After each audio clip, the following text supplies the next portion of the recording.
জাহান্নামীদেরকে যখন প্রশ্ন করা হবে কেন তুমি জাহান্নামে আসলে, 1 নাম্বার উত্তর আমরা সালাত আদায় করেছিলাম না, 2 নাম্বার উত্তর আমরা অভাবগ্রস্ত মিসকিনদেরকে খাদ্যদানে উৎসাহিত ছিলাম না, 3 নাম্বার হলো আমরা বেহুদা আলাপে মগ্ন থাকতাম, 4 নাম্বার হলো যে আমরা প্রতিদান দিবসকে অস্বীকার করতাম। প্রিয় উপস্থিতি, আমরা গত জুমায় আলোচনা শুনেছিলাম আসরের সালাতের সময় ও গুরুত্ব। সেই বিষয়ের উপরে কোরআন এবং সেই হাদিস থেকে অনেক আলোচনা করেছি, আলহামদুলিল্লাহ।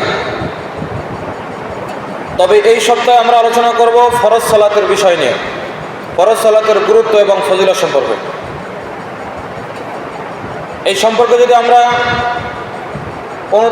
29 নম্বর সূরা আনকাবুতের 45 নম্বর আয়াত দেখি, সেখানে আল্লাহ সুবহানাহু ওয়া তাআলা বলতেছেন, ইন্নাস সালাতা তানহা আনিল ফাহশাই ওয়াল মুনকার, নিশ্চয়ই সালাত সমস্ত ধরনের অন্যায়, অশ্লীল, বেহুদা কাজ থেকে বিরত রাখে। কেউ যদি 5 ওয়াক্ত সালাত নিয়ম অনুযায়ী আদায় করে, যেভাবে সিস্টেম অনুযায়ী আদায় করার নিয়ম, সেই নিয়ম অনুযায়ী কেউ যদি 5 ওয়াক্ত ফরজ সালাত আদায় করে, আল্লাহ সুবহানাহু ওয়া তাআলা বলতেছেন আনিল ফাহশাই ওয়াল মুনকার, তাহলে এই ফরজ সালাত তাকে সমস্ত ধরনের অন্যায়, সমস্ত ধরনের অশ্লীল, সমস্ত ধরনের বেহায়াপনা, বেলাল্লাপনা কাজ থেকে এই সালাত তাকে বিরত রাখবে, এই সালাত তাকে বিরত রাখবে। এটা হলো সূরা আনকাবুতের 45 নম্বর আয়াত। প্রিয় উপস্থিতি, এই সালাতের গুরুত্ব এবং ফজিলত সম্পর্কে কোরআনুল কারীমের আরও বিভিন্ন জায়গায় বিভিন্ন রকমের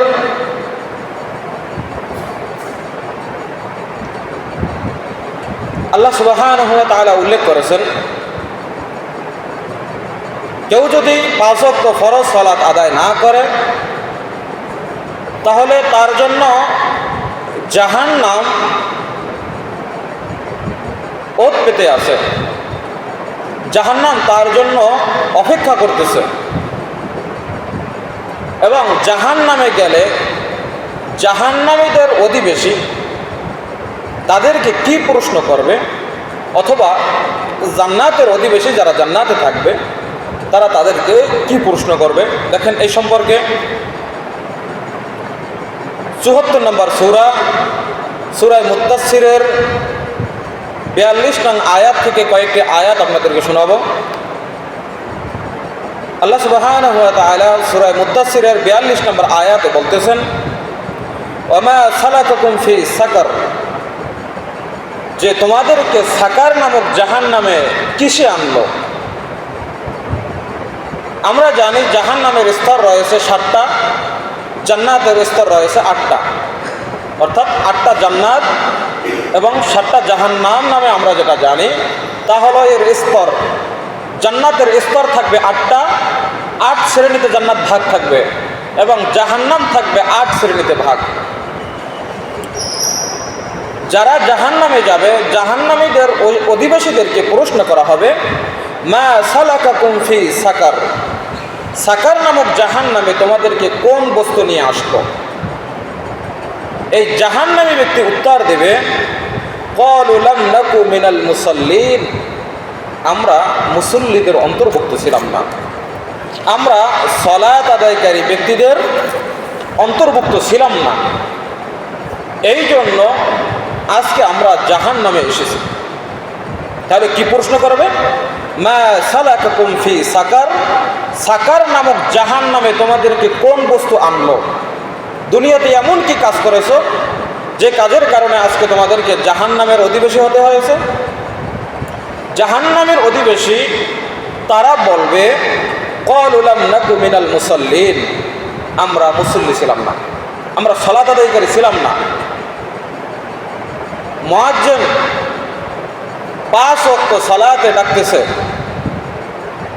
আল্লাহু আকবার আল্লাহু আকবার আল্লাহু আকবার আল্লাহু আকবার। আল্লাহ মহান, আল্লাহ মহান। আশহাদু আল্লা ইলাহা ইল্লাল্লাহ আশহাদু আন্না মুহাম্মাদুর রাসূলুল্লাহ। তারপর ডাকতেছে হাইয়া আলাস সালাহ, সালাতের দিকে আসো। 5 ওয়াক্ত সালাত, পুরা মাইকে ভলিউম বাড়িয়ে ডাকতেছে, হাইয়া আলাস সালাহ, তোমরা সালাতের দিকে আসো। হাইয়া আলাল ফালাহ, তোমরা কল্যাণের দিকে আসো।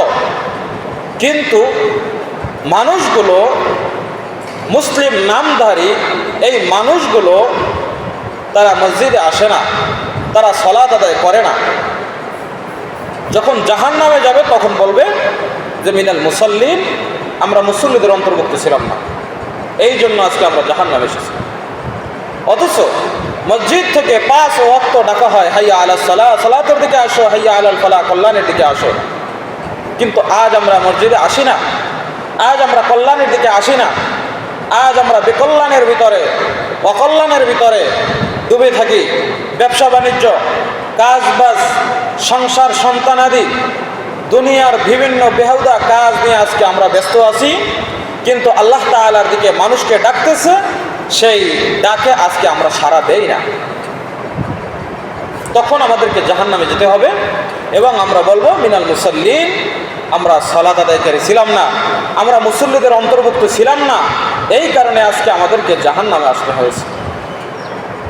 প্রিয় উপস্থিতি, আরও বলবে ওয়ালাম নাকু নুতইমু মিসকিন, এবং আমরা মিসকিনদেরকে, অভাবগ্রস্তদেরকে খাদ্য দানে উৎসাহিত ছিলাম না। মিসকিন, অসহায়, ক্ষুধার্ত, এদেরকে আমরা খাদ্য দিতামও না এবং খাদ্য দানে উৎসাহ করতাম না কাউকে। আমার টাকা নাই, আমার পয়সা নাই, আমার অর্থ নাই, করি নাই, আমার সামর্থ্য নাই, যার সামর্থ্য আছে তাকেও আমরা উৎসাহ করি না যে একটা লোক, তাকে একটু খাবার খাওয়াও। রাসূল সাল্লাল্লাহু আলাইহি সাল্লামকে সাহাবারা প্রশ্ন করতেছেন, ইয়া রাসূলুল্লাহ আইয়ুল ইসলামি খায়র, ইসলামের ভিতরে সব থেকে উত্তম কাজ কোনটি? রাসূল সাল্লাল্লাহু আলাইহি সাল্লাম উত্তর দিলেন, তুতিমুত তাআম, তোমরা মানুষকে খাবার খাওয়াও, মানুষকে খাবার খাওয়াও। ক্ষুধার্ত ব্যক্তি পেয়েছো, তাকে খাবার খাওয়াও। মুত্তাকি ব্যক্তি পেয়েছো, তাকে খাবার খাওয়াও। ভালো লোক দেখা হয়েছে সাথে, ঠিক আছে আসেন ভাই এক কাপ চা খান, কিছু বিস্কুট খান, কিছু নাস্তা করেন, চলেন ভাই আমাদের বাড়িতে চলেন, আজকে দুপুরে খাবারটা আমার বাসায় খান, আজকের রাতের খাবারটা আমার বাসায় খান। কিন্তু আজকে আমরা ভালো লোকদেরকে না খাওয়াইয়ে খারাপ লোকদেরকে খাওয়াই। কেন? যদি আমি এই খারাপ লোককে আমার হাতে রাখি তাহলে দুনিয়ায় চলা আমার জন্য সহজ হবে। আমি কোনো কিছুতে আটকে গেলে এই লোকের মাধ্যমে আমি ছুটে আসতে পারবো। বিচার ফয়সালা এই মাতব্বর করে, জানি এই মাতব্বর খারাপ, তারপরেও তাকে আমরা হাতে রাখি, পকেটে রাখি। কেন? যে এর মাধ্যমে দুনিয়া হাসিল করব। কিন্তু যার মাধ্যমে আখেরাত অর্জন করবেন, যার মাধ্যমে, যার কারণে পরকালে সুখে শান্তিতে থাকতে পারবেন, তা আমরা করি না। জাহান্নামীদেরকে যখন প্রশ্ন করা হবে, মা সালাকাকুম ফি সাকার, তুমি কেন জাহান্নামে আসলে? 1 নম্বর উত্তর বলবে, ক্বালু মা লাকুম মিনাল মুসাল্লিন, আমরা মুসল্লিদের অন্তর্ভুক্ত ছিলাম না, আমরা সালাত আদায়কারী অন্তর্ভুক্ত ছিলাম না। 2 নম্বরে তারা বলবে, ওয়ালাম নাকু নুতইমুল মিসকিন, আমরা মিসকিন, অসহায়, ভালো লোক যারা আছে তাদেরকে আমরা খাদ্য খাওয়াইতাম না, খাদ্য দানে উৎসাহিতও করতাম না। অথচ তাদেরকে আমরা ঘাড় ধাক্কা দিয়ে বের করে দেই। আজকে আমাদের সমাজের অবস্থা এমন হয়ে গেছে, মিসকিন, অসহায়, ইয়েতিম, বাবা মারা গেছে, আপনার নাতিটা আপনার ঘরে শান্তিতে থাকতে পারে না, ঘাড় ধাক্কা দিয়ে ঘর থেকে নামিয়ে দেয়। সৎ মা থাকলে তাকে ঠিকমতো খাবার দেয় না, সৎ মা থাকলে তাকে ঠিকমতো খাবার দেয় না। আরও কত ধরনের মিসকিন আছে, তাদেরকে আমরা খাবার দেই না। আল্লাহ তাআলা সূরা আরাইতাল্লাযী, সূরা মাউনের ভিতরে উল্লেখ করেছেন। কোরআনের বিভিন্ন জায়গায় এই ইয়েতিমের কথা আল্লাহ তাআলা উল্লেখ করেছেন, বিভিন্ন জায়গায়। এতিমকে খাদ্য দানে যারা উৎসাহিত করে না, এতিমদেরকে যারা ঘাড় ধাক্কা দিয়ে ঘর থেকে বের করে দেয়, দূর দূর করে তাড়িয়ে দেয়, তাদের জন্য জাহান্নাম ওয়েট করতেছে, জাহান্নাম অপেক্ষা করতেছে। 2 নম্বর উত্তর কি? ওয়ালা লাকুম ওয়ালা নাকুম নুতইমুল মিসকিন, আমরা মিসকিনদেরকে খাদ্য দানে উৎসাহিত ছিলাম না। আমরা অসহায় দরিদ্র হত দরিদ্রদেরকে আমরা খাদ্য দিতাম না, তাদেরকে ঘাড় ধাক্কা দিয়ে তাড়িয়ে দিতাম। অথবা যে হাদিসটা বললাম, সাহাবায়ে কেরাম প্রশ্ন করতেন, ইয়া রাসূলুল্লাহ, ইসলামের ভিতরে উত্তম কাজ কোনটি? তিনি বললেন, তুতিমুত তাআম, তোমরা অপরকে খাদ্য খাওয়াও, খাদ্য খাওয়াও তোমরা অপরকে, ও আফশুস সালাম, এবং পরস্পরে একে অপরের সাথে দেখা হলে সালাম দাও। সালাম তো আজকে আমরা দেই না, একে অপরকে দেখা হলে গালি দেই। বন্ধু বান্ধব বা কাছের কোনো লোক দেখা হইলেই আগেই শুরু করে গালি দিয়ে, অমুকের পুত, তমুকের পুত, কেমন আছো, তারপর আসসালামু আলাইকুম। আল্লাহ তাআলা আমাদেরকে হেফাজত করুক, আল্লাহুম্মা আমিন। প্রিয় উপস্থিতি, 3 নম্বর যে জাহান্নামী ব্যক্তি উত্তর দেবে তা হলো ওয়াকুন্না নাজুজু মাল খাইজিন। 3 নম্বর উত্তর দেবে যে আর আমরা বেহুদা আলাপে মগ্ন থাকতাম, অনর্থক কথাবার্তায় আমরা মগ্ন থাকতাম, বেহুদা আলাপে আমরা মগ্ন থাকতাম, এই জন্য আজকে আমরা জাহান্নামের অধিবাসী হয়েছি। এবং 4 নম্বরে ওয়াকুন্না নুকাজ্জিবু বিয়াউমিদ্দিন, আর আমরা প্রতিদান দিবসকে অস্বীকার করতাম। এই 4টি কাজের কারণে আজকে আমাদেরকে জাহান্নামের অধিবাসী হতে হয়েছে। 1 নম্বর, আমরা মুসল্লি ছিলাম না। 2 নম্বর, আমরা ইয়েতিম অসহায় মিসকিনদেরকে হত দরিদ্রদেরকে আমরা খাবার খাওয়াইতাম না। 3 নম্বরে, আমরা বেহুদা আলাপে মগ্ন থাকতাম, অনর্থক গল্প গুজবে মগ্ন থাকতাম। 4 নম্বরে বলবে যে আমরা প্রতিদান দিবসকে অস্বীকার করতাম। কেউ যদি প্রতিদান দিবসকে, পরকালকে স্বীকারই করে, তাহলে সে কেন সালাত আদায় করে না? তাহলে সে কেন ভালো কথা বলে না? তাহলে সে কেন হত দরিদ্র এতিম অভাবগ্রস্ত তাদেরকে খাবার খাওয়ায় না, তাদেরকে লালন পালন করে না? দেখেন, এতিমের ব্যাপারে রাসূল সাল্লাল্লাহু আলাইহি ওয়াসাল্লাম আরও বলতেছেন, কেউ যদি কোনো এতিমের লালন পালন করে, তাহলে জান্নাতে আমি এবং ওই ব্যক্তি, তার 2 আঙ্গুল উঁচু করে এইভাবে দেখিয়েছেন যে আমি আর ওই ব্যক্তি জান্নাতের ভিতরে এমনিভাবে পাশাপাশি থাকবো। আঙ্গুলের ভিতরে ফাঁক আছে। রাসূল সাল্লাল্লাহু আলাইহি ওয়াসাল্লাম এইভাবে আঙ্গুল উঁচু করে দেখাচ্ছেন, যে ব্যক্তি দুনিয়াতে এতিমকে লালন পালন করবে, জান্নাতের ভিতরে অর্থাৎ পরকালে আমি এবং ওই বান্দা জান্নাতের ভিতরে পাশাপাশি থাকবো। সুবহানাল্লাহ। তাহলে আজকে আমাদের যে চরিত্র, আমাদের যে অভ্যাস, তাতে আমরা মিসকিন, অভাবগ্রস্ত এবং ইয়েতিম যারা আছে তাদেরকে আমরা ঘাড় ধাক্কা দিয়ে তাড়িয়ে দেই। তাদের হক পুঙ্খানুপুঙ্খভাবে আজকে আমরা আদায় করি না। বড় ভাই মারা গেছে, তার 2-3টি সন্তান রাখে। ছোট ভাই বড় ভাইয়ের যে জমিগুলা, সেগুলো তার সন্তানকে আমরা বুঝিয়ে দেই না, তাকে বুঝিয়ে দেই না।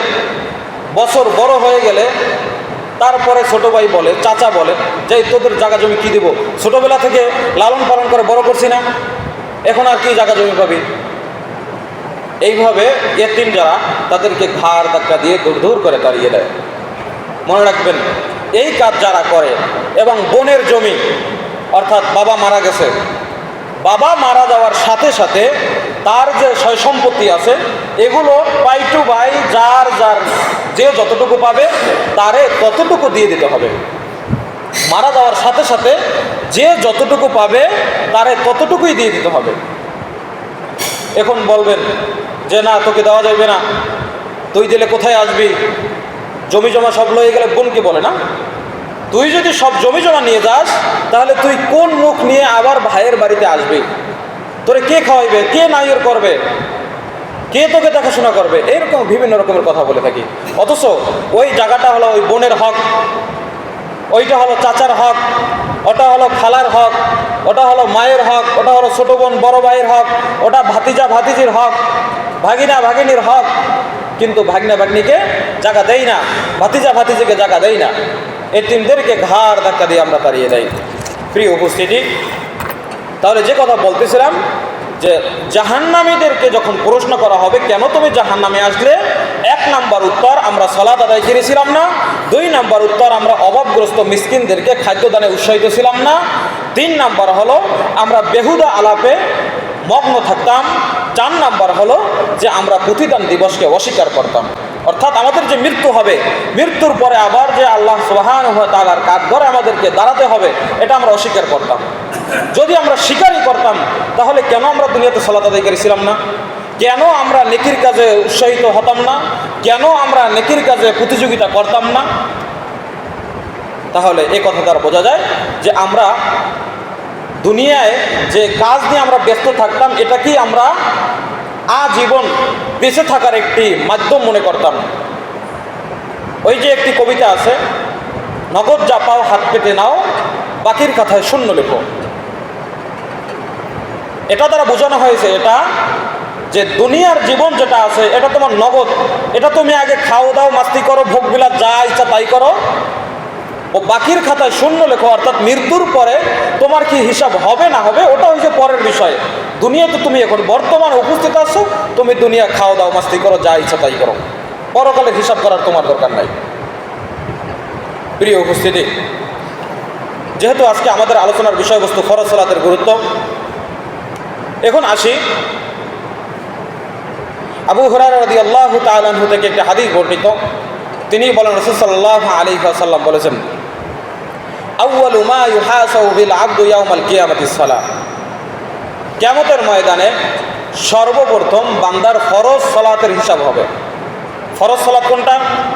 এই যে ডেলি প্রতিদিন 17 রাকাত সালাত আছে, 5 ওয়াক্ত সালাতে 17 রাকাত ফরজ সালাত, এইটার হিসাব হবে কিয়ামতের ময়দানে সর্বপ্রথম। অর্থাৎ ফজরের 2, জোহরের 4, আসরের 4, মাগরিবের 3, এশার 4 রাকাত নামাজ, এই 17 রাকাত নামাজের সর্বপ্রথম বান্দার হিসাব হবে। রাসূল সাল্লাল্লাহু আলাইহি সাল্লাম আরও বলতেছেন, ফাইন সালাহাত,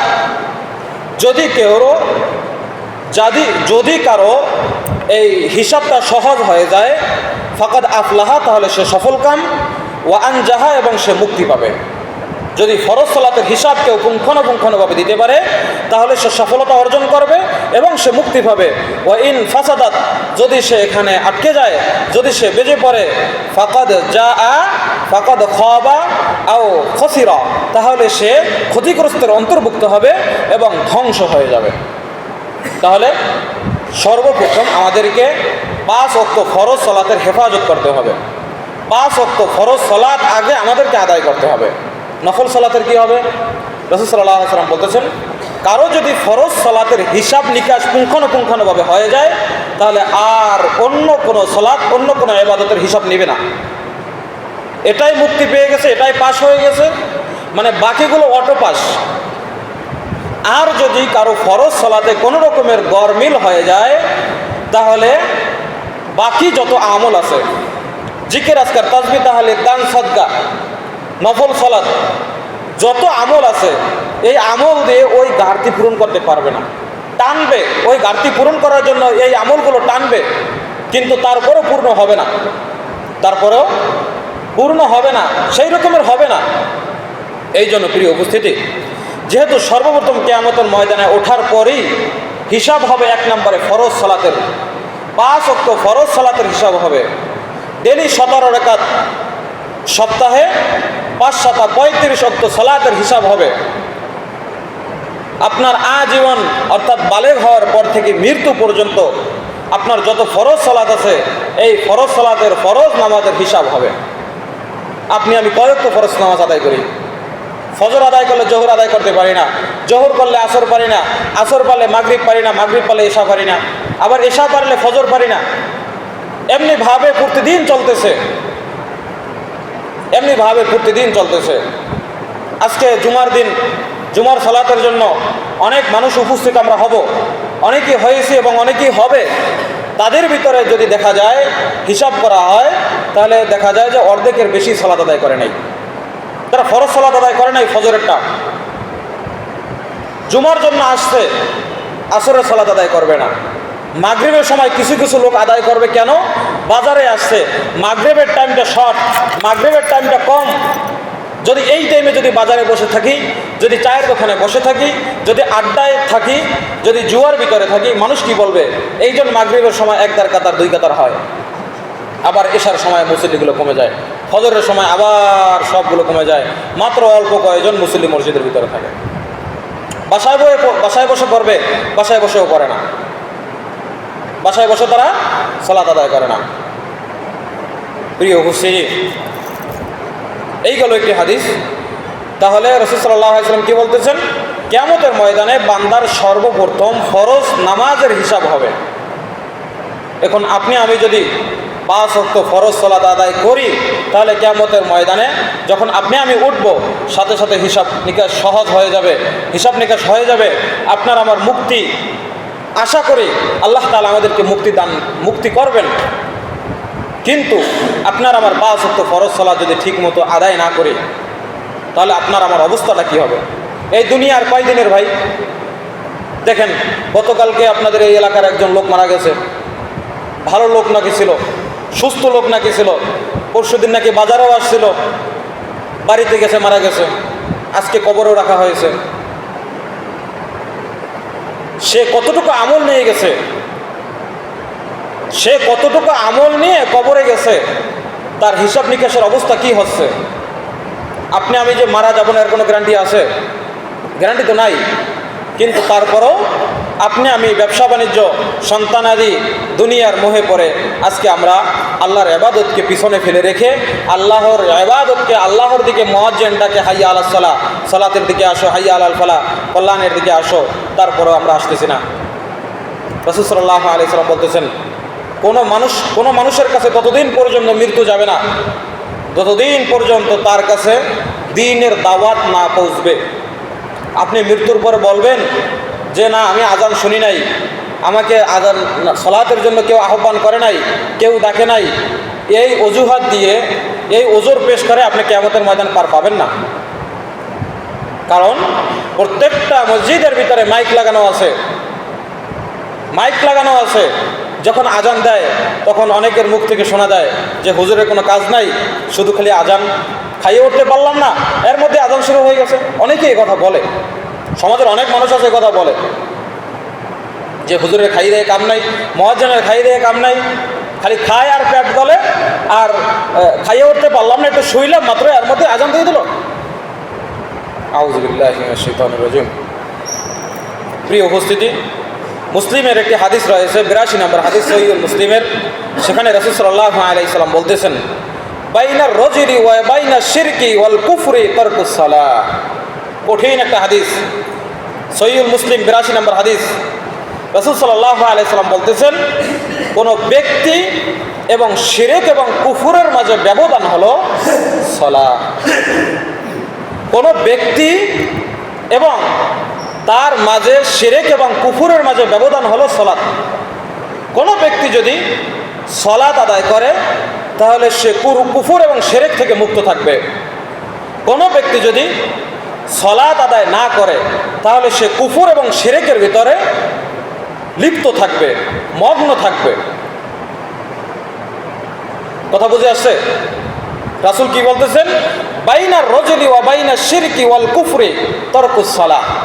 কেউ যদি নামাজ ছেড়ে দেয় তাহলে সে শিরক করলো, তাহলে সে কুফরি করলো। কেউ যদি সালাত আদায় করলো তাহলে সে কুফর এবং শিরক থেকে মুক্ত থাকলো। এখন যেই সমস্ত মানুষগুলো সালাতবিহীন মারা যায়, সালাত আদায় করে না, জুমার সালাতে আসে না, ঈদের সালাতে আসে না, 5 ওয়াক্ত সালাতে তো আসেই না, তাদের অবস্থা কি হবে?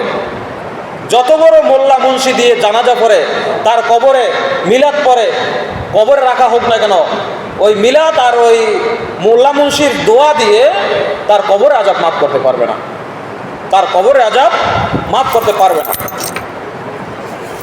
কুফর এবং শিরকের ভিতরে, কুফর শিরক এবং ব্যক্তির ভিতরে, কোনো ব্যক্তির ভিতরে ব্যবধান হলো ফরজ সালাত। ফরজ সালাত ত্যাগ করলো তাহলে সে কুফরি করলো, তাহলে সে শিরক করলো। প্রিয় উপস্থিতি, তিরমিজির আরো একটি হাদিস রয়েছে, রাসূল সাল্লাল্লাহু আলাইহি ওয়াসাল্লাম সেখানে বলতেছেন, আল আহদুল্লাযী বাইনানা ওয়া বাইনাহুমুস সালাহ ফামান তারাকা ফাকাদ কাফারা। রাসূল সাল্লাল্লাহু আলাইহি ওয়াসাল্লাম বলতেছেন, তোমাদের এবং কাফেরদের মধ্যে পার্থক্যকারী চিহ্ন হলো সালাত, নামাজ। তোমাদের ভিতরে অর্থাৎ আমাদের ভিতরে এবং তাদের ভিতরে অর্থাৎ কাফেরদের ভিতরে পার্থক্যকারী একটি আলামত, একটি চিহ্ন হলো সালাত আদায় করা, নামাজ পড়া। তাহলে মুসলিম যে সে সালাত আদায় করবে, কাফের যে সে সালাত আদায় করবে না। রাসূল বলতেছেন ফামান তারাকা সালাতান ফাকাদ কাফারা, যে ব্যক্তি সালাত পরিত্যাগ করলো সে ব্যক্তি কুফরি করলো, সে ব্যক্তি সালাত ত্যাগ করলো সে ব্যক্তি কুফরি করলো, অর্থাৎ সে কাফের হয়ে গেল। এখন দেখেন আমাদের সমাজের অনেক মানুষ আছে 5 ওয়াক্ত সালাত তো পড়েই না, জুমার সালাতও পড়ে না, এমনকি ঈদের সালাতটাও পড়ে না। তাদের অবস্থাটা কি হবে? তাদের অবস্থাটা কি হবে? সালাত কোনো মাফ নাই, যে কোনো মুহূর্তে হোক, সেই মুহূর্তেই সালাত যদি ফরজ হয়ে যায়, সালাতের ওক্ত এসে গেলে ওই অবস্থায় আপনাকে সালাত আদায় করতে হবে। আপনি বলবেন যে আজান হয়ে গেছে, আমার লুঙ্গিটা নাপাক। আরে ভাই, আপনি মুসলিম, আপনার লুঙ্গি কেন নাপাক থাকবে? আপনার পকেটে আপনি প্রস্রাব করে ইস্তিনজা করে আপনি কেন পানি ব্যবহার করেন না? আপনার পকেটে কেন ঢিলা টিস্যু থাকে না? আপনার না মুসলিম? আপনি কোন সাহসে বলেন? আপনার মানে বিবেক কতটুকু পচলে আপনি বলতে পারেন যে আমার প্যান্ট, আমার লুঙ্গি, আমার পোশাক ঠিক নাই, সালাতের জন্য কোনো মাপ নাই? আপনার প্যান্টে যদি প্রস্রাব লেগেও থাকে, নাপাকি লেগেও থাকে, অন্য কোনো প্যান্ট নাই, পরিবর্তন করার কোনো সুযোগ নাই, আপনাকে ওই নাপাক প্যান্ট, প্রস্রাব লাগানো যে প্যান্ট আছে ওইটা পরেই আপনাকে সালাত আদায় করতে হবে। আপনি বলবেন যে আমার পোশাক নাই, পোশাকবিহীনই আপনাকে সালাত আদায় করতে হবে, পোশাকবিহীন আপনাকে সালাত আদায় করতে হবে। আপনি দাঁড়িয়ে সালাত আদায় করতে পারেন না, আপনাকে বসে সালাত আদায় করতে হবে। বসে পারেন না, আপনি শুয়ে সালাত আদায় করতে হবে। শুয়েও আপনি সালাত আদায় করতে পারেন না, আপনাকে ইশারায় ইশারায় মনে মনে কল্পনা করে করে আপনাকে সালাত আদায় করতে হবে। সালাতের কোনো সার নাই, সালাতের ওক্ত এসে গেছে তো আপনাকে সালাত আদায় করতে হবে। সালাতের কোনো সার নাই। আপনি যে মুহূর্তে থাকেন, যেই অবস্থায় থাকেন, যেখানেই থাকেন না কেন, আপনাকে সালাত আদায় করতেই হবে।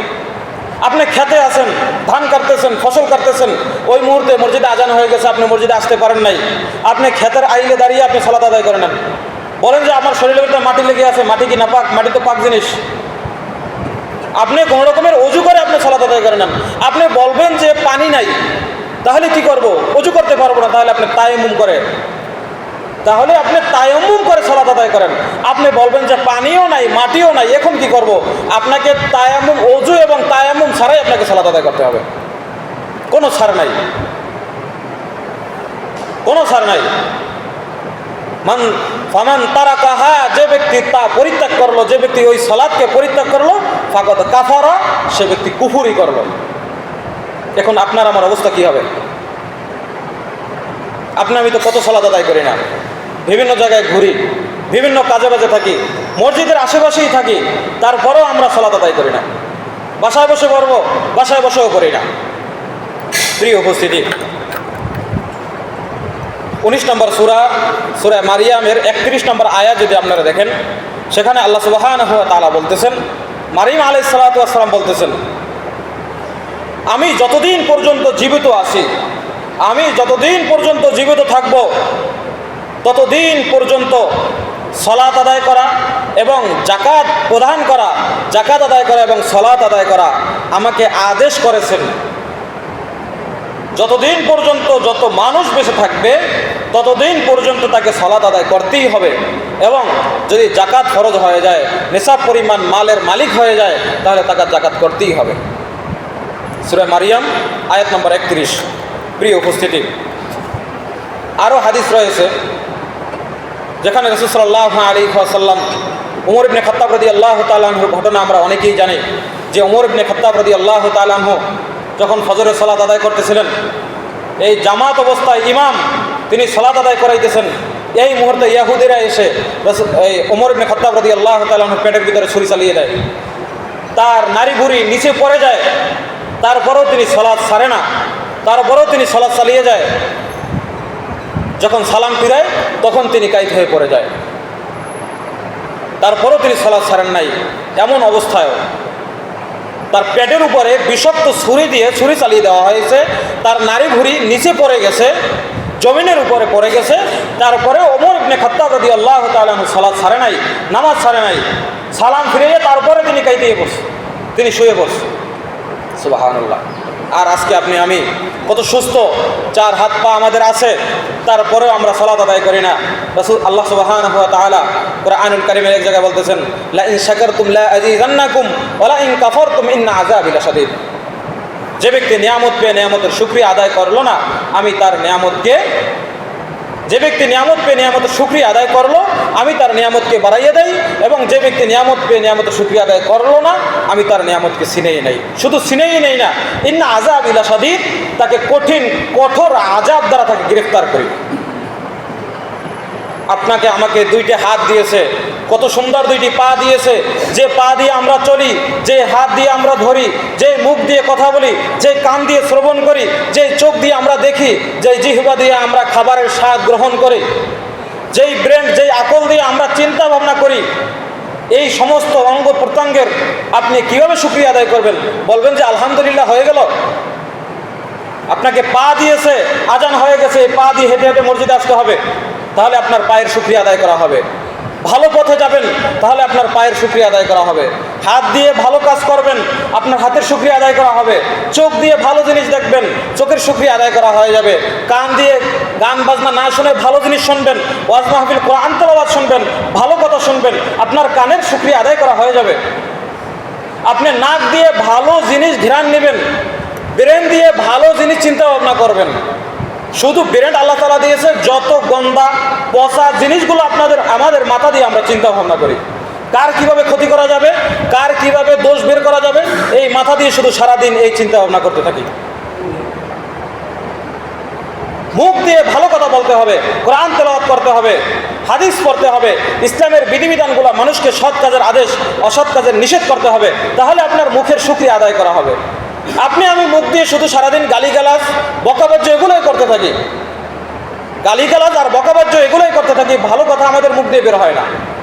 কোরআন তেলাওয়াত তো মুখ দিয়ে বের হয়ই না, হাদিস তো মুখ দিয়ে বের হয়ই না, সৎ কাজের আদেশ তো মুখ দিয়ে বের হয় না, অসৎ কাজের আদেশ আমাদের মুখ থেকে বের হয়। প্রিয় উপস্থিতি, তাহলে আল্লাহ তাআলা কি বলতেছেন? যাকে আমি নিয়ামত দিয়েছি, নিয়ামত পেয়ে যদি নিয়ামতের শুকরিয়া আদায় করে, আমি তার নিয়ামত বাড়াই দেয়। আর নিয়ামত পেয়ে নিয়ামতের শুকরিয়া আদায় করলো না, আমি তার নিয়ামতকে ছিনেই নেই। শুধু আমি ছিনেই নেই না, ইন্না আযাবি লাশাদীদ, তাকে আমি কঠিন ও কঠোর আযাব দ্বারা তাকে আমি গ্রেফতার করি। তাহলে আপনাকে আমাকে 2টি পা দিয়েছেন, কত সুন্দর। দেখেন, অনেকের পা নাই, হাঁটতে পারে না, বিছানায়, হাসপাতালের বিছানায় শুয়ে আছে, ব্যথায় কাতর। আর আপনাকে আমাকে কত সুন্দর 2টি পা দিয়েছে, এই পা দিয়ে আমরা শুধু খারাপ জায়গায় হাঁটি, বেহুদা জায়গায় হাঁটি, ভালো জায়গায় আমরা হাঁটি না, ভালো পথে আমরা হাঁটি না। এই পা নামক নিয়ামত আল্লাহ তাআলা দিয়েছেন, এই নিয়ামতের শুকরিয়া যেমনিভাবে আদায় করা উচিত, হে আল্লাহ আপনি আমাদেরকে তেমনিভাবে আদায় করার তৌফিক দান করুন, আল্লাহুম্মা আমিন। প্রিয় উপস্থিতি, রাসূল সাল্লাল্লাহু আলাইহি ওয়াসাল্লাম সহিহ তারগীব 574 নম্বর হাদিসে রাসূল সাল্লাল্লাহু আলাইহি ওয়াসাল্লামের একটি হাদিস নকল করেছেন, মান তারাকা সালাতান ফালা দীন লাহু, যে ব্যক্তি সালাত ত্যাগ করলো তার ভিতরে কোনো দিন নাই, অর্থাৎ তার ইসলাম নাই। যে ব্যক্তি সালাত ত্যাগ করলো, ফালা দীন লাহু, তার ভিতরে কোনো দিন নাই, তার ভিতরে কোনো ইসলাম নাই, তার ভিতরে কোনো ধর্ম নাই। আপনি আমি ইসলাম ধর্মের মানুষ, আমাদের দিন হলো ইসলাম। রাসূল বলতেছেন তার কোনো দিন নাই, অর্থাৎ তার ইসলাম নাই, সে মুসলমান না, সে ইসলামের ভিতরে আর নাই, সে মুসলমানের গণ্ডি থেকে, মুসলমানের এরিয়া থেকে, মুসলিমের এরিয়া থেকে সে বের হয়ে গেছে, সে মুসলিমের এরিয়া থেকে সে বের হয়ে গেছে। প্রিয় উপস্থিতি, আরও যদি হাদিস দেখেন, সেখানে রাসূল সাল্লাল্লাহু আলাইহি ওয়াসাল্লাম বলতেছেন, নিশ্চয়ই ওই ব্যক্তি ইসলামের কোনো অবস্থান নেই, নিশ্চয়ই ওই ব্যক্তির ইসলামে কোনো অবস্থান নেই যে ব্যক্তি সালাত বিনষ্ট করলো, অর্থাৎ সে ব্যক্তি সালাত আদায় করলো না। যে ব্যক্তি সালাত আদায় করলো না, ইসলামের ভিতরে তার কোনো স্থান নাই। এখন যে ব্যক্তি সালাত পরিত্যাগ করে মারা গেল, অর্থাৎ 5 ওয়াক্ত সালাত ঠিকমতো আদায় করে নাই, তার অবস্থা কি হবে? সে তো ইসলামের ভিতরে নাই। বেনামাজিদের জানাজা হয় না, এই কথা আপনারা জানেন? জানলে কথা না, নতুন শুনলেন? যারা নামাজ আদায় করে না, কন্টিনিউ একেবারেই ছেড়ে দিছে, নামাজই পড়ে না, তাদের কোনো জানাজা হয় না। আপনারা জানেন তাদের মুসলিমের কবরস্থানে কোনো কবর হয় না, এই কথা জানেন আপনারা? তাদেরকে কুকুর শ্রীগাল যেমন মরলে, আপনাদের বাড়ির গরু ছাগলটা যেমন মরলে ওই মাটির নিচে খেতে বা বাড়ির আশেপাশে নিয়ে মাটির নিচে পুঁতে রাখেন জানাজা ছাড়া, ওই ব্যক্তির অবস্থা ওই একই। গরু ছাগল যেমনিভাবে মাটির নিচে পুঁতে রাখা হয়, ওই মানুষকেও তেমনিভাবে পুঁতে রাখতে হবে। কারণ সে সলাৎ পরিত্যাগকারী, তার ইসলামের ভিতরে কোনো স্থান নাই, তার দিন নাই, তার ধর্ম নাই। এখন চিন্তা করেন তো, আপনার সন্তানটা সলাত আদায় করে না, আপনার বাবা সলাত আদায় করে না, আপনার স্ত্রী সলাত আদায় করে না, আপনার স্বামী সলাত আদায় করে না, আপনার অবস্থাটা কি হবে? আপনার বাবার কি হবে? আপনার মায়েরও বা কী হবে? আপনার সন্তানাদেরও বা কী হবে? আপনার ওই আত্মীয় স্বজনেরও বা কী হবে? প্রিয় উপস্থিতি, রাসূল সাল্লাল্লাহু আলাইহি ওয়াসাল্লামের আরও একটি হাদিস, রাসূল সাল্লাল্লাহু আলাইহি ওয়াসাল্লাম বলতেছেন, মান তারাকা সালাতান ফাকাদ কাফারা, যে ব্যক্তি সালাত পরিত্যাগ করলো সে ব্যক্তি কুফরি করলো। হাদিসটা কোথায় পাবেন? তিরমিজি 2621 নম্বর হাদিস, যদি আপনারা দেখেন সুনানে তিরমিজির 2621 নম্বর হাদিসের ভিতরে আপনারা পেয়ে যাবেন। এবং নাসাই 460 নম্বর হাদিস, সুনানে ইবনে মাজা 1071 নম্বর হাদিস, এবং মুস্তাদে আহমদের 22,987 নম্বর হাদিসের ভিতরে আপনারা এই হাদিসটা পেয়ে যাবেন। হাদিসটা কোনটা? মান তারাকা সালাতান ফাকাদ কাফারা, যে ব্যক্তি সালাত পরিত্যাগ করলো সে ব্যক্তি কুফরি করলো, তার ইসলামের ভিতরে আর কোনো স্থান নাই। প্রিয় উপস্থিতি, আসুন আমরা 5 ওয়াক্ত সালাত জামাতের সাথে মসজিদে এসে আদায় করার চেষ্টা করি। আল্লাহ তাআলা আমাদের কবুল করুক, আল্লাহুম্মা আমিন। শুরুতে যে একটি কথা বলেছিলাম, সেই তখন মানুষ উপস্থিত ছিল না, কথাটি আবার বলি। রাসূল আল্লাহ সুবহানাহু ওয়া তাআলা বলতেছেন, ইন্না সালাতা তানহা আনিল ফাহশাই ওয়াল মুনকার, নিশ্চয়ই সালাত সমস্ত ধরনের অন্যায়, অশ্লীল, বেহুদা, বেহায়াপনা কাজ থেকে এই সালাত বিরত রাখে। আপনি যদি 5 ওয়াক্ত সালাত আদায় করেন তাহলে আপনি বেহুদা কাজে লিপ্ত হতে পারবেন না, কারণ আপনার মাথার ভিতরে এই জিনিসটা থাকবে যে আমি 5 ওয়াক্ত সালাত আদায় করি, আমি কিভাবে ওই খারাপ কাজে যাই, আমি কিভাবে এই খারাপ কাজের সাথে লিপ্ত হই, কারণ আমি তো 5 ওয়াক্ত সালাত আদায় করি, মানুষ কি বলবে? ওইটা আপনার ঈমানের নাড়া দিচ্ছে আপনাকে, ওই সালাতটাই আপনাকে ওই বেহুদা অশ্লীল কাজ থেকে আপনাকে বিরত রাখতেছে। তাহলে দেখবেন অনেকেই 5 ওয়াক্ত সালাত আদায় করে কিন্তু বেহুদা কাজের সাথেও জড়িত, বেহায়াপনা কাজের সাথেও জড়িত, বেলাল্লাপনা কাজের সাথেও জড়িত, অথচ সে 5 ওয়াক্ত সালাত পুঙ্খানুপুঙ্খানুভাবে আদায় করতেছে। তাহলে বুঝতে হবে যে ওই ব্যক্তির সালাত আল্লাহ তাআলা কবুল করতেছেন না, এই জন্য সে বেহুদা বেহায়াপনা কাজের সাথে জড়িত আছে, বেলাল্লাপনা কাজের সাথে জড়িত আছে। যদি তার সালাতটা আল্লাহ তাআলা কবুলই করত তাহলে তার এই বেহুদা এবং বেহায়াপনা কাজ থেকে ওই সালাতই তাকে বিরত রাখত। তাহলে আপনার সালাতটা কবুল হবে কিভাবে? রাসূল সাল্লাল্লাহু আলাইহি ওয়াসাল্লামের হাদিস দেখতে হবে আপনাকে, আয়েশা রাদিয়াল্লাহু তাআলা আনহা, বুখারী মুসলিমের হাদিস, মান আমিলা আমালান লাইসা আলাইহি আমরুনা ফাহুয়া রাদ্দুন, যে ব্যক্তি এমন কোনো আমল করলো, এমন কোনো কাজ করলো যেই কাজটি, যেই আমলটি রাসূল সাল্লাল্লাহু আলাইহি ওয়াসাল্লাম থেকে প্রমাণিত না, অর্থাৎ রাসূল এই কাজটা এমনিভাবে করে নাই, তাহলে ওই আমলটা বাতিল হয়ে যাবে। অর্থাৎ আপনি সালাত আদায় করতেছেন, আপনি জিকির করতেছেন, আপনি পর্দা করতেছেন, আপনি লেনদেন মুআমালাত মুআশারাত করতেছেন, আপনি ব্যবসা বাণিজ্য করতেছেন, আপনার ব্যবসা বাণিজ্য, সালাত, যত ধরনের আমল আছে সেই আমলটা রাসূল সাল্লাল্লাহু আলাইহি সাল্লামের দেখানো পথ মত অনুযায়ী হতে হবে। আপনি যদি ভিন্ন কোনো পথ মত তরিকা ধরেন তাহলে আপনার কোনো আমলই আল্লাহ তাআলা কবুল করবেন না। এটা আয়েশা রাদিয়াল্লাহু তাআলা আনহার হাদিস, রাসূল সাল্লাল্লাহু আলাইহি ওয়াসাল্লাম বলতেছেন, রাসূলের হাদিস এটা। প্রিয় উপস্থিতি, আরও একটি কথা, সেটি হলো যে মা সালাকাকুম ফি সাকার, তোমরা কেন সাকার নামক জাহান্নামে আসলে? ওই বেনামাজি বলবে ক্বালু লাম নাকু মিনাল মুসাল্লিন, আমরা মুসল্লি ছিলাম না, আমরা সালাত আদায় করেছিলাম না, এই জন্য আজকে আমরা সাকার নামক জাহান্নামে আসছি। প্রিয় উপস্থিতি, এই জন্য আমাদেরকে 5 ওয়াক্ত সালাত, বিশেষ করে 5 ওয়াক্ত সালাত আদায় করবেন।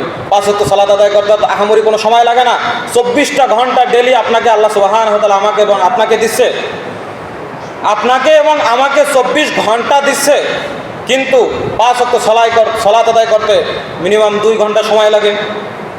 ধরেন আপনি 2 ঘন্টা সময় লাগে, তাও লাগে না, কিন্তু আপনি 24 ঘন্টা 2 ঘন্টাও আপনি আল্লাহ সুবহানাহু ওয়া তাআলার ডাকে, মুয়াজ্জিনের ডাকে আল্লাহ তাআলার ঘরে উপস্থিত হচ্ছেন না। এটা কথা বলেন তো ভাই, একটা উদাহরণ দেই। যারা স্কুল কলেজ ভার্সিটিতে পড়ে, মাদ্রাসায় পড়ে, একটা হাজিরা খাতা থাকে না? কথা বলেন, হাজিরা খাতা আছে। ওই হাজিরা খাতায় শিক্ষক যখন তার হাজিরা ডাকা হয়, উপস্থিত থাকলে তাকে অ্যাবসেন্ট দেয়, তাই না? সে উপস্থিত হয়েছে, না হ্যাঁ ঠিক আছে উপস্থিত হয়েছে, টিক দিতেছে। আর উপস্থিত না হলে তাকে ফোঁটা দেয়, বা বিভিন্ন ধরনের চিহ্ন আছে, ওই চিহ্ন দিয়ে বোঝানো হয় যে এই ছাত্রটা, এই স্টুডেন্টটা স্কুলে উপস্থিত হয় নাই, প্রতিষ্ঠানে উপস্থিত হয় নাই। এই মসজিদ আল্লাহর ঘর, আল্লাহর আহ্বানে, আল্লাহর দিকে, আল্লাহর ইবাদতের জন্য মানুষদেরকে, মুমিনদেরকে 5 বেলা ডাকে। আপনি জীবনে যতদিন বেঁচে আছেন একটা দিনও এই ঘরে উপস্থিত হন নাই, আপনি কি বলবেন যে আমি মুসলমান? অর্থাৎ ওই ছাত্র জীবনে স্কুলে যায় নাই, সে কি দাবি করতে পারবে যে আমি স্কুলের ছাত্র? জীবনে উপস্থিত হয় নাই, একদিন গিয়ে ভর্তি হয়ে আসছে, আর বছরের শেষে গেছে গিয়ে বলতেছে আমি স্কুলের ছাত্র। শিক্ষক কি বলবে যে হ্যাঁ তুমি এই স্কুলের ছাত্র? 365 দিনের একদিন মাত্র 2 দিন স্কুলে আসছে, ওই শুরুর দিন এবং শেষের দিন। শুরুর দিন ভর্তি হয়ে খাতায় নাম উঠেছে, শেষের দিন আসছে। আপনি আমি দুনিয়াতে আসছি, মৃত্যুর পরে আবার আল্লাহর কাছে চলে যাব, বলবো যে আল্লাহ আমরা মুমিন ছিলাম, আমরা ইমানদার ছিলাম। অথচ আল্লাহ তাআলার ডাকে, আল্লাহ তাআলার দিকে আপনি আসেন নাই, 5 ওয়াক্ত সালাত আদায় করেন নাই, অনন্য ইবাদত বাতি দিলাম, 5 ওয়াক্ত সালাত যেটা, সেটাই আপনি সালাত আদায় করতে পারেন নাই। আপনি বলবেন মৃত্যুর পরে যে না আমি ইমানদার, আমি মুমিন ছিলাম। যেমনিভাবে স্কুল থেকে শিক্ষক ঘাড় ধরে বের করে দিবে, পরকালে আপনি মৃত্যুর পরে যদি বলেন যে আল্লাহ আমাকে জান্নাত দিন, আমি তো আপনার বান্দা ছিলাম, রাসূলের উম্মত ছিলাম, আমাকে জান্নাত দিন, রাসূল আল্লাহ সুবহানাহু ওয়া তাআলা ঘাড় ধরে জাহান্নামের ভিতরে নিক্ষেপ করবে। অপরাধীদেরকে আল্লাহ সুবহানাহু ওয়া তাআলা জাহান্নামে এমনিভাবে নিক্ষেপ করবে যে এই যে চুলের গোড়া আছে না, চুলের আগা, কপালের যে চুলের আগা এবং পায়ের বৃদ্ধা আঙ্গুল একসাথে ধরবে, গোল করবে, গোল করে জাহান্নামের ভিতর নিক্ষেপ করবে অপরাধীদেরকে, যারা অপরাধ করবে, যারা আল্লাহ তাআলার ইবাদত করবে না। প্রিয় উপস্থিতি, যে কথাগুলো বললাম, আল্লাহ তাআলা আমাদেরকে এই সমস্ত কথার উপরে আমল করার তৌফিক দান করুক। আল্লাহুম্মা আমিন। ওয়া আখিরি দাওয়ানা আলহামদুলিল্লাহি রাব্বিল আলামিন।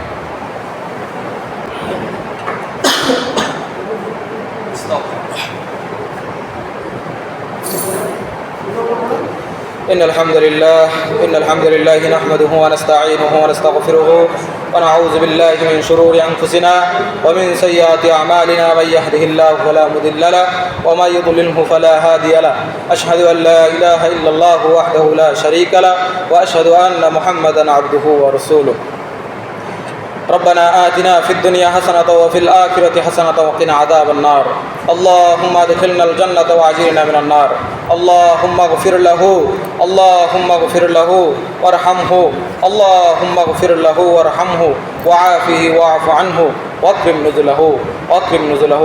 اللهم اغفر لي حينا، اللهم اغفر لي حينا وميتنا وشاهدنا وغائبنا وصغيرنا وكبيرنا وذكرنا وأنثانا وأنثانا. اللهم إني على ذكرك وشكرك وحسن عبادتك، اللهم إني على ذكرك وشكرك وحسن عبادتك. ربنا آتنا في الدنيا حسنة وفي الآخرة حسنة وقنا عذاب النار. رب اجعلني مقيم الصلاة ومن ذريتي وتقبل دعاء. رب اجعلني مقيم الصلاة ومن ذريتي وتقبل دعاء. رب ارحمهما كما ربياني صغيرا، رب ارحمهما كما ربياني صغيرا، رب ارحمهما كما ربياني صغيرا. ربي هب لي من الصالحين، ربي هب لي من الصالحين، ربي هب لي من لدنك ذرية طيبة إنك أنت السميع الدعاء، إنك أنت السميع الدعاء. اللهم انصرنا الإسلام والمسلمين، اللهم انصرنا الإسلام والمسلمين، وأعز الشرك والمشركين، وذل الشرك والمشركين، وذل الشرك والمسلمين، والدم أعداء الدين، والدم أعداء الدين. اللهم احفظ المسلمين، اللهم احفظ المسلمين، اللهم احفظ المسلمين في فلسطين والغزة والكشمير وهندوستان وبنغلاديش. يا الله আপনি সমস্ত মুসলমানদেরকে হেফাজত করেন, আল্লাহ আপনি সমস্ত মুসলমানদেরকে হেফাজত করেন, আল্লাহ আপনি ফিলিস্তিনদেরকে হেফাজত করেন, আল্লাহ আপনি ফিলিস্তিনিদেরকে হেফাজত করেন, আল্লাহ আপনি গাজাবাসীদেরকে হেফাজত করেন, আল্লাহ আপনি গাজাবাসীদের হেফাজত করেন, আল্লাহ আপনি কাশ্মীর, আল্লাহ আপনি হিন্দুস্তান, ভারতীয় হিন্দুদের মাধ্যমে মুসলমানদের যে নির্যাতন হচ্ছে, হে আল্লাহ আপনি মুসলিমদেরকে হেফাজত করুন, হে আল্লাহ আপনি মুসলিমদেরকে হেফাজত করুন, হে আল্লাহ আপনি বাংলাদেশিদেরকে হেফাজত করুন, হে আল্লাহ বাংলাদেশের অধিবাসীদেরকে আপনি হেফাজত করুন, বাংলাদেশের মুসলিমদেরকে আপনি হেফাজত করুন। রব্বানা তাকাব্বাল মিন্না ইন্নাকা আনতাস সামিউল আলিম ওয়া তুব আলাইনা ইন্নাকা আনতাত তাওয়াবুর রহিম। সাল্লাল্লাহু আলা নাবিয়িনা মুহাম্মদ ওয়া আলা আলিহি ওয়া আসহাবিহি আজমাইন। ইবাদাল্লাহ রহিমাকুমুল্লাহ, ইবাদাল্লাহ রহিমাকুমুল্লাহ, ইন্নাল্লাহা ইয়া'মুরু বিল আদলি ওয়াল ইহসান ওয়া ইতা'i যিল কুরবা ওয়া ইয়ানহা আনিল ফাহশাই ওয়াল মুনকার ওয়াল বাগই ইয়া'iযুকুম লা'আল্লাকুম তাযাক্কারুন ফাযকুরুনি আযকুরুকুম ওয়াশকুরু লি ওয়া লা তাকফুরুন।